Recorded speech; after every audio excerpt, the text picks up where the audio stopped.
So Patrick Mahomes and Travis Kelce, two of the biggest names in sports, are suddenly getting dragged into a legal battle over a steakhouse. Wait, what? Let me break this down. The lawsuit isn't about food safety or customer service nightmares. It's about trademarks. And honestly, the way this is playing out reveals something fascinating about how celebrity branding works, and how easily it can backfire. Here's the quick version. Mahomes and Kelce co-founded a Kansas City steakhouse called 1587 Prime, named after their jersey numbers. But a sneaker company called 1587 Sneakers claims the restaurant stole their name. The twist?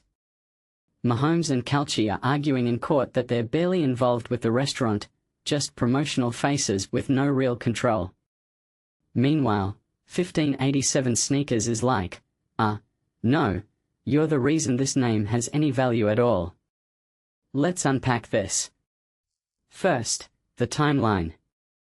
1587 Sneakers started selling shoes in 2023, but didn't trademark the name until late 2025. The steakhouse launched in 2025 too, but filed their trademark a year earlier, 2023. Legally, this is a mess. Trademarks usually go to whoever used the name first in commerce, right? But here's what cracks me up. Mahomes and Kelce are trying to act like detached celebrities, while 1587 Sneakers is pointing out that the whole concept of 1587 Prime is built on those jersey numbers. Without Mahomes' 15 and Kelce's 87, the name's just random numbers.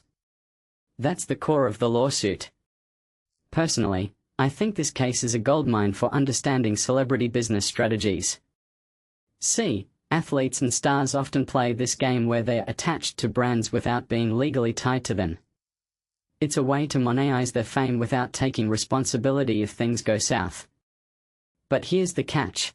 The minute you use your personal brand, your jersey numbers, your face, your name, you're basically signing a contract with the public. People don't care about legal technicalities. If 1587 Prime's marketing leans on Mahomes and Kelce's stardom, the court of public opinion is gonna see them as owners, regardless of paperwork. What's wild is how this exposes a double standard.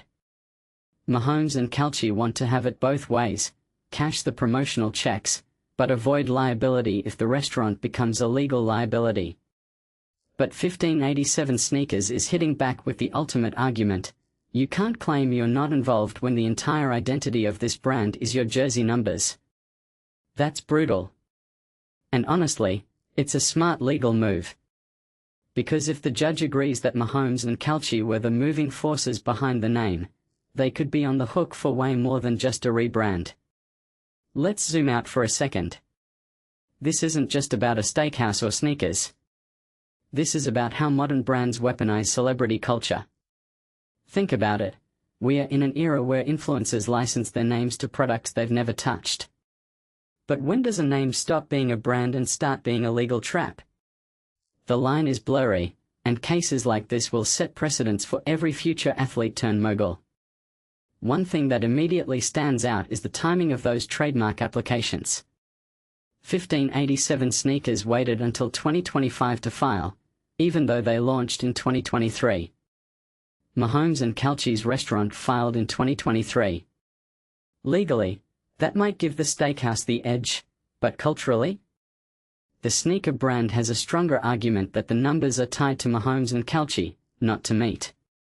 Which makes me wonder, is this lawsuit less about the name itself and more about who gets to profit from the Mahomes-Kelce hype machine?